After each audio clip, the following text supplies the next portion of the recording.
Hello everyone, welcome back to my channel. ಇವತ್ತಿನ ವಿಡಿಯೋದಲ್ಲಿ ನಾನು ನಿಮಗೆ ಚಿಕನ್ ಗಿಝರ್ಡ್ಸ್ನ ಯಾವ ರೀತಿ ಫ್ರೈ ಮಾಡೋದು, ತುಂಬ ಟೇಸ್ಟಿಯಾಗಿ ಹೆಲ್ತಿಯಾಗಿರುವಂಥ ಚಿಕನ್ ಗಿಝರ್ಡ್ಸ್ನ ಫ್ರೈನ ನಾನೀಗ ಮಾಡಿ ತೋರಿಸ್ತಾ ಇದ್ದೀನಿ. ತುಂಬ ಸಿಂಪಲ್ ಆಗಿರುತ್ತೆ, ಈಸಿಯಾಗಿರುತ್ತೆ, ತುಂಬ ಟೇಸ್ಟಿಯಾಗಿರುತ್ತೆ. ಮಕ್ಕಳು ಕೂಡ ಇದನ್ನು ತಿಂತಾರೆ. ನಾನೀಗ ತೊಗೊಂಡಿರೋದು ಚಿಕನ್ ಗಿಝರ್ಡ್ಸು. ಇದರಲ್ಲಿ ಹಾರ್ಟ್ಸು ಅವಾಗವಾಗ ಬರ್ಬೋದು ಅಂತ ಹಾಕಿದ್ದಾರೆ, ಬಟ್ ಇದರಲ್ಲಿ ಆ ರೀತಿ ಇರಲ್ಲ. ಈಗ ನಾನು ತೊಗೊಂಡಿರೋದು 20 ಓಸ್. ಇಲ್ಲಿ ಅಮೆರಿಕಾದಲ್ಲಿ ಓಸ್ ಕಮ್ಮಿ, ಅರ್ಧ ಕೆಜಿಗಿಂತ ಕಮ್ಮಿ ಇದ್ರೆ ಓಸ್ ಲೆಕ್ಕದಲ್ಲಿ ತಗೊಳ್ತಾರೆ. ಇದು ನನಗೆ ಕೆಜಿ ಲೆಕ್ಕದಲ್ಲಾದರೆ 560 ಗ್ರಾಮ್ ಇದೆ, ಅರ್ಧ ಕೆಜಿ ಅಂತಲೇ ಅಂದ್ಕೊಳ್ಬೋದು. ಸೊ ಈ ಅರ್ಧ ಕೆಜಿ ಗೀಝರ್ಡ್ಸ್ನ ನಾನೀಗ ಕಟ್ ಮಾಡ್ತಾ ಇದ್ದೀನಿ. ಒಂದು ಗೀಝರ್ಡ್ಸು ನಾವು 4 ಪೀಸ್ ಮಾಡೋದ್ರಿಂದ ತುಂಬ ನೀಟಾಗಿ ಸಾಫ್ಟಾಗಿ ಬೇಯುತ್ತೆ, ಜೊತೆಗೆ ತಿನ್ನೋದಕ್ಕೂ ಈಸಿಯಾಗಿರುತ್ತೆ. ನೀವು ಯಾವುದಾದ್ರೂ ತೊಗೊಳ್ಳಿ, ಸೈಜ್ ನೋಡ್ಕೊಳ್ಳಿ. ಒಂದನ್ನ 4 ಪೀಸ್ ಮಾಡೋದ್ರಿಂದ ತುಂಬ ಟೇಸ್ಟಿಯಾಗಿರುತ್ತೆ. ಟ್ರೈ ಮಾಡಿ ಒಂದ್ಸರಿ. ಬೇಡ ಅಂತ ಹೇಳಿದ್ರು ಕೂಡ ನೀವು ಹಾಗೆ ಒಂದು ಪೂರ್ತಿ ಹಾಕ್ಬೋದು ಗೀಝರ್ಡ್ಸನ್ನು. ಬೇಡ ಅಂತ ಹೇಳಿದ್ರೆ 2 ಪೀಸ್ ಕೂಡ ಕಟ್ ಮಾಡ್ಬೋದು. ಸೊ ಈಗ ಬನ್ನಿ, ನಾನೀಗ ಎಲ್ಲ ಕಟ್ ಮಾಡಿ ಎಲ್ಲ ರೆಡಿ ಮಾಡ್ಕೊಳ್ತೀನಿ. ನೋಡಿ ಇಷ್ಟು ಬಂದಿದೆ, 25ರಿಂದ 30 ಗೀಝರ್ಡ್ಸ್ ಇರ್ಬೋದು. ಸೊ ಇದನ್ನು ನಾನೀಗ ಕಟ್ ಮಾಡಿ ರೆಡಿ ಮಾಡ್ಕೊಳ್ತಾ ಇದ್ದೀನಿ. ಕಟ್ ಮಾಡಿ ಚೆನ್ನಾಗಿ ತೊಳೆದು ಎಲ್ಲ ಇಟ್ಕೊಳ್ಳಿ. ಜೊತೆಗೆ ಇದನ್ನು ನಾವು ಬೇರೆ ರೀತಿ ಮಾಡ್ತಾ ಇರೋದು. ಇದನ್ನು ಈ ರೀತಿ ನೀವು ಫಾಲೋ ಮಾಡಿದ್ರೆ ತುಂಬ ಸಾಫ್ಟಾಗಿರುತ್ತೆ. ಮನೆಯಲ್ಲಿ ಯಾರಾದರೂ ಅಲ್ಲಿ ಇಲ್ದಿರೋ ಅಜ್ಜಿ ಇದ್ದಿದ್ರೆ ಅವರು ಕೂಡ ತಿನ್ನೋದಕ್ಕೆ ಈಸಿ ಆಗುತ್ತೆ, ಅಷ್ಟು ಸಾಫ್ಟ್ ಇರುತ್ತೆ. ಈಗ ಇದನ್ನು ನಾನು ತೊಳೆದು ಕುಕ್ಕರ್ಗೆ ಟ್ರಾನ್ಸ್ಫರ್ ಮಾಡ್ತಾ ಇದ್ದೀನಿ. ಕುಕ್ಕರಲ್ಲಿ 3 ವಿಜಿಲ್ ಬರ್ಸ್ಕೊಳ್ಬೇಕು. ಸಣ್ಣ ಉರಿಯಲ್ಲಿ, ಸಣ್ಣದಾಗಿ, ತುಂಬ ಲೇಟ್ ಆಗುತ್ತೆ ವಿಜಿಲ್ ಬರೋದು. ನಾವು ಜಾಸ್ತಿ ಉರಿ ಇಟ್ಟು ಬೇಗ ವಿಜಿಲ್ ಬರ್ಸಿದ್ರೆ ಅಷ್ಟು ಚೆನ್ನಾಗಿರಲ್ಲ. ಮಾಂಸದಲ್ಲಿರುವಂಥ ಮಾಯ್ಶ್ಚರ್ ಎಲ್ಲ ಹೊರಗಡೆ ಬಂದು ಗಟ್ಟಿಯಾಗಿಬಿಡುತ್ತೆ. ಆ ರೀತಿ ಆಗಬಾರ್ದು, ಸಾಫ್ಟಾಗಿರ್ಬೇಕಂತ ಹೇಳಿದ್ರೆ ಲೋ ಫ್ಲೇಮಲ್ಲಿ ಸಣ್ಣದಾಗಿ ಉರಿಯಲ್ಲಿಟ್ಟು ಸ್ವಲ್ಪ ಟೈಮ್ ತಗೊಳ್ಳುತ್ತೆ, ನಿಧಾನಕ್ಕೆ ವಿಜಿಲ್ ಬರುತ್ತೆ. ಆ ರೀತಿ ಮಾಡೋದ್ರಿಂದ ಮಾಯ್ಶ್ಚರ್ ಒಳಗಡೆನೇ ಇದ್ದು ಪೀಸ್ಗಳು ಸಾಫ್ಟ್ ಆಗಿರುತ್ತೆ. ಈಗ ನಾನು ತೊಗೊಂಡಿರೋದು ಅರ್ಧ ಕೆಜಿ ಗೀಝರ್ಡ್ಸ್ಗೆ ಒಂದು ಸ್ವಲ್ಪ ಕೊತ್ತಂಬರಿ ಕಡ್ಡಿಗಳನ್ನು ಹಾಕ್ತಾ ಇದ್ದೀನಿ. ಕೊತ್ತಂಬರಿ ಕಡ್ಡಿಗಳು, ಒಂದು ಅರ್ಧ ಚಮಚದಷ್ಟು ಅರಿಶಿನ, 1 ಚಮಚದಷ್ಟು ಶುಂಠಿ ಬೆಳ್ಳುಳ್ಳಿ ಪೇಸ್ಟ್. ಶುಂಠಿ ಬೆಳ್ಳುಳ್ಳಿ ಪೇಸ್ಟ್ ಇಲ್ಲ ಅಂತ ಹೇಳೋರು ಗ್ರೇಟ್ ಮಾಡಿ ಕೂಡ ಹಾಕೊಳ್ಬೋದು. ಒಂದು ಅರ್ಧ ಗ್ಲಾಸು ನೀರು ಹಾಕಿ ಚೆನ್ನಾಗಿ ಮಿಕ್ಸ್ ಮಾಡಿ ಮುಚ್ಚಳ ಮುಚ್ಚಿ 3 ವಿಜಿಲ್ ಬರೋವರೆಗೂ ಸಣ್ಣ ಉರಿಯಲ್ಲಿ ನಿಧಾನಕ್ಕೆ ಬೇಯಿಸಿ. ಟೈಮ್ ತಗೊಳ್ಳಿ, ನಿಧಾನಕ್ಕೆ ಮಾಡಿ. ನಮಗೆ ಇದು ಎಷ್ಟು ಲೇಟಾಗಿ ಮಾಡ್ತೀವೋ ಅಷ್ಟು ರುಚಿಯಾಗಿರುತ್ತೆ. ಅರ್ಜೆಂಟಲ್ಲಿ ಮಾಡಿದ್ರೆ ಕರಿ ಅನ್ನೋದು ಅಷ್ಟು ಟೇಸ್ಟಾಗಿ ಇರೋದಿಲ್ಲ. ಇದೊಂದು ನೆನ್ಪಿಟ್ಕೊಳ್ಳಿ. ಕುಕ್ಕರು 3 ವಿಜಿಲ್ ಬಂದಾದ್ಮೇಲೆ ತಣ್ಣಗಾಗೋದಕ್ಕೆ ಬಿಡಿ. ಅದು ಟೈಮ್ ತಗೊಳುತ್ತೆ, ಒಂದು ಅರ್ಧ ಗಂಟೆ 1 ಗಂಟೆ ಆದ್ರೂ ಏನು ತೊಂದರೆ ಇಲ್ಲ. ಅದಾದಮೇಲೆ ನೀವು ಫ್ರೈ ಮಾಡೋದಕ್ಕೆ ಜಾಸ್ತಿ ನಿಮಿಷ ತಗೊಳ್ಳಲ್ಲ, ಯಾಕಂದರೆ ಆಲ್ರೆಡಿ ಬೆಂದಿರುತ್ತೆ. ಸೊ ಈ ರೀತಿ ಎಲ್ಲ ಆರ್ಗನೈಸ್ ಮಾಡಿಕೊಂಡು ನಾವು ಇದನ್ನು ಮುಚ್ಚಳ ಮುಚ್ಚಿ 3 ವಿಜಿಲ್ ಬರ್ಸ್ಕೊಳ್ಳೋಣ. ಈಗ ಸಣ್ಣ ಉರಿಯಲ್ಲಿ ಅಂತ ಹೇಳ್ತಾ ಇದ್ದೀನಿ, ನಿಧಾನಕ್ಕೆ ಲೋ ಫ್ಲೇಮಲ್ಲಿ ಬೇಯಿಸ್ಬೇಕು, ಮರಿಬೇಡಿ.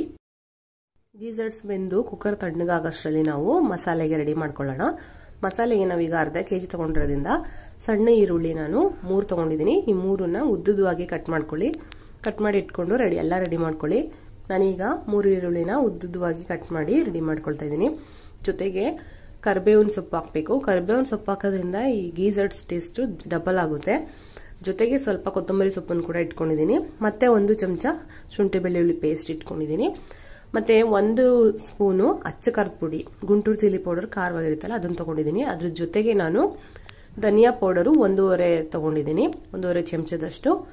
1 ಚಮಚದಷ್ಟು ಕಾಳು ಮೆಣಸಿನ ಪುಡಿ ತೊಗೊಂಡಿದ್ದೀನಿ. 1 ಚಮಚ ಜೀರಿಗೆನ ತೊಗೊಂಡಿದ್ದೀನಿ. ಈಗ ಕುಕ್ಕರ್ ವಿಜಿಲ್ ನೋಡಿ ತಣ್ಣಗಾಗಿದೆ, ಅದರಲ್ಲಿರುವಂಥ ಆವಿ ಎಲ್ಲ ಹೋಗಿ ತಣ್ಣಗಾಗಿದೆ. ಈಗ ನಾನು ಫ್ರೈ ಮಾಡೋದಕ್ಕೆ ರೆಡಿ ಮಾಡ್ಕೊಳ್ತಾ ಇದ್ದೀನಿ. ನೋಡಿ ಇದರಲ್ಲಿ ನೀರು ಕೂಡ ಹಾಗೆ ಇದೆ. ಈ ನೀರನ್ನ ಬಿಸಾಕ್ಬೇಡಿ, ಇದನ್ನು ಕೂಡ ನಾವು ಉಪಯೋಗಿಸ್ಕೊಳ್ಬೇಕು. ನಾರ್ಮಲ್ ಆಗಿ ಗೀಝರ್ಡ್ಗೆ ನೀರು ಹಾಕಿ ಬೇಯಿಸ್ತೀವಲ್ವಾ, ಅದ್ರ ಬದಲು ಇದೇ ನೀರನ್ನು ನಾವು ಉಪಯೋಗಿಸ್ಕೊಳ್ಬೋದು. ಏನು ಚಿಂತೆ ಮಾಡಬೇಡಿ, ಫ್ರೈ ಥರ ಬರಲ್ಲ, ಇದು ಗ್ರೇವಿ ಥರ ಆಗುತ್ತೆ ಅಂತ ಅಂದ್ಕೊಳ್ಬೇಡಿ. ನಾವು ಕಂಟಿನ್ಯೂಸ್ಸು ಬೇಯಿಸೋದ್ರಿಂದ ಇದರಲ್ಲಿರುವಂಥ ನೀರಿನ ಅಂಶ ಎಲ್ಲ ಆವಿಯಾಗಿ ಫ್ರೈಗೆ ಆಗೋಷ್ಟು ಮಿಗಿಲುತ್ತೆ. ಸೊ ಆ ನೀರನ್ನ ಬಿಸಾಕ್ಬೇಡಿ, ಅದರ ರುಚಿ ಎಲ್ಲ ಅದರಲ್ಲೇ ಇರೋದು.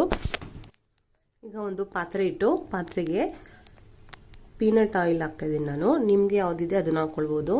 ಅದಿಲ್ಲ ಅಂತ ಹೇಳಿದ್ರೆ ಜಿಂಜಿಲಿ ಆಯಿಲ್ ಅಂದರೆ ಸಾಸಿವೆ ಎಣ್ಣೆ ಇರುತ್ತಲ್ಲ, ಅದನ್ನು ಕೂಡ ಉಪಯೋಗಿಸ್ಕೊಳ್ಬೋದು, ಚೆನ್ನಾಗಿರುತ್ತೆ.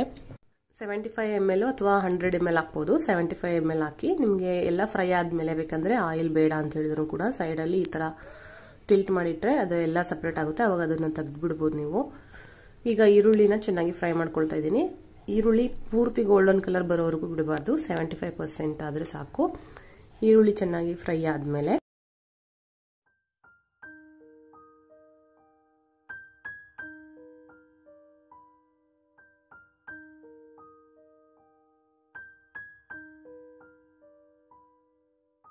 ನೋಡಿ ಈರುಳ್ಳಿ ಇವಾಗ ಒಂದು 75% ಆಗಿದೆ. ಈಗ ನಾನು ಜೀರಿಗೆ ಮತ್ತು ಕರಿಬೇವಿನ ಸೊಪ್ಪನ್ನು ಹಾಕಿ ಅದನ್ನು ಕೂಡ ಚೆನ್ನಾಗಿ ಫ್ರೈ ಮಾಡ್ತಾ ಇದ್ದೀನಿ. ಜೊತೆಗೆ ನಾವು ಶುಂಠಿ ಬೆಳ್ಳುಳ್ಳಿ ಪೇಸ್ಟ್ ಇಟ್ಕೊಂಡಿದ್ವಲ್ಲ ಅದನ್ನು ಕೂಡ ಹಾಕಬೇಕು.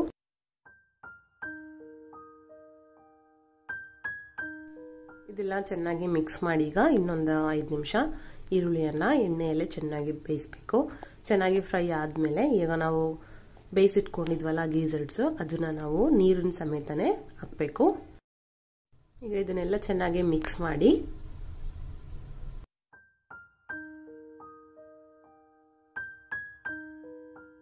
ನಾನೀಗ ಅರ್ಧ kg ಗೀಸರ್ಡ್ಸ್ಗೆ 2 ಚಮಚ ಉಪ್ಪನ್ನು ಹಾಕ್ತಾ ಇದ್ದೀನಿ. ನೀವು ರುಚಿಗೆ ತಕ್ಕಷ್ಟು ನೋಡಿಕೊಂಡು ನೀವು ಉಪ್ಪನ್ನು ಹಾಕೊಳ್ಳಿ. ನಾನೀಗ ಇಲ್ಲಿ ಉಪ್ಪು ಈಗಲೇ ಹಾಕ್ತಾ ಇರೋದ್ರಿಂದ ಏನಂತ ಹೇಳಿದೆ ಕಾರಣ ನೀರಿದೆ ಅಲ್ವಾ ಇದರಲ್ಲಿ, ಆ ನೀರಿನ ಅಂಶದಲ್ಲೇ ಒಳಗಡೆ ಚೆನ್ನಾಗಿ ಪೀಸ್ಗೆಲ್ಲ ಹಿಡಿಯುತ್ತೆ. 1 ಚಮಚ ಅಚ್ಚಕಾರದ ಪುಡಿ ತೆಗೆದಿಟ್ಕೊಂಡಿದ್ನಲ್ಲ ಅದನ್ನು ಕೂಡ ಹಾಕ್ತಾ ಇದ್ದೀನಿ. 1.5 ಚಮಚದಷ್ಟು ಧನಿಯಾ ಪುಡಿ ಇಟ್ಟಿದ್ನಲ್ಲ ಅದನ್ನು ಕೂಡ ಈಗ ಹಾಕ್ತಾ ಇದ್ದೀನಿ. ಇದನ್ನೆಲ್ಲ ಹಾಕಿ ಖಾರ ಹಾಕಿದ್ಮೇಲೆ ಕಲಿಸ್ಬಾರ್ದು, ಹಾಗೆ ಬಿಟ್ಬಿಟ್ಟು ಮುಚ್ಚಳನ ಮುಚ್ಚಿ ಒಂದು ಸ್ವಲ್ಪ ಹೊತ್ತು ಒಂದು 5 ನಿಮಿಷ ಬೇಯಿಸಬೇಕು.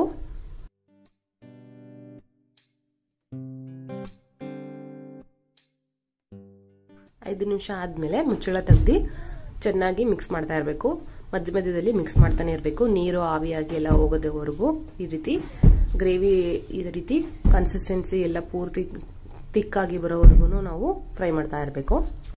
ಈಗ ನಾವು 1 ಚಮಚ ಕಾಳು ಮೆಣಸಿನ ಪುಡಿ ಇಟ್ಕೊಂಡಿದ್ವಲ್ಲ ಮೆಣಸಿನ ಪುಡಿ ಅದನ್ನ ಹಾಕಿ ಅದ್ರ ಜೊತೆಗೆ ನಾವು ಸ್ವಲ್ಪ ಗರಂ ಮಸಾಲ ಮನೆಯಲ್ಲೇ ನೀವು ಏನಾದರೂ ಮಾಡಿರೋದಿದ್ರೆ ಅಥವಾ ಪೌಡರ್ ಇದ್ರೂ ಸುದಾ ಅಥವಾ ಸ್ಟೋರ್ ಏನಾದರೂ ಇದ್ರೂ ಕೂಡ ಅದನ್ನು ಕೂಡ ನೀವು ಹಾಕೊಳ್ಬೋದು. ನಾನು ಗರಂ ಮಸಾಲ ಮನೆಯಲ್ಲೇ ಮಾಡಿಟ್ಕೊಂಡಿರೋದು ತುಂಬ ಸ್ಟ್ರಾಂಗ್ ಆಗಿ ತುಂಬ ಚೆನ್ನಾಗಿದೆ. ಅದನ್ನ ನಾನು ಒಂದು ಅರ್ಧ ಚಮಚದಷ್ಟು ಹಾಕ್ತಾ ಇದ್ದೀನಿ. ಒಂದು ಅರ್ಧ ಚಮಚದಷ್ಟು ಜೀರಿಗೆ ಪುಡಿ ಇದ್ರೆ ಹಾಕಿ. ಅದ್ರ ಜೊತೆಗೆ ನಾವು ಕಲರ್ಗೋಸ್ಕರ ನಾನು ಬ್ಯಾಡ್ಗೆ ಚಿಲ್ಲಿ ಪೌಡರು ಒಂದು ಅರ್ಧ ಚಮಚ ಹಾಕ್ತಾ ಇದ್ದೀನಿ. ಇದನ್ನೆಲ್ಲ ಹಾಕಿ ಇವಾಗ ಚೆನ್ನಾಗಿ ಮಿಕ್ಸ್ ಮಾಡಿ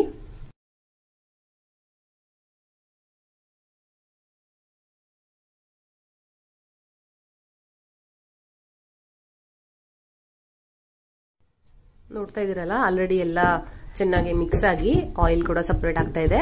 ಆಯಿಲ್ ಸಪ್ರೇಟ್ ಆಯಿತು ಅಂದರೆ ಕರಿ ರೆಡಿ ಆಗಿದೆ ಅಂತ ಅರ್ಥ. ಈ ಗೀಸರ್ಡ್ ಫ್ರೈಯನ್ನು ನೀವು ಬಿಸಿ ಬಿಸಿ ಅನ್ನಕ್ಕೆ ಅಥವಾ ಚಪಾತಿಗೆ ಅಥವಾ ಹಾಗೆ ಸಪ್ರೇಟ್ ಆಗಿ ನಂಚ್ಕೊಳ್ಳೋದು ಕೂಡ ಯೂಸ್ ಮಾಡ್ಕೊಳ್ಬೋದು. ತುಂಬ ಚೆನ್ನಾಗಿರುತ್ತೆ. ಕರಿ ರೆಡಿ ಆಗಿದೆ. ಈಗ ನಾವು ನಮ್ಮ ವಿನ್ನಮ್ಮ ಮಾತಾಡ್ತಾಳಂತೆ.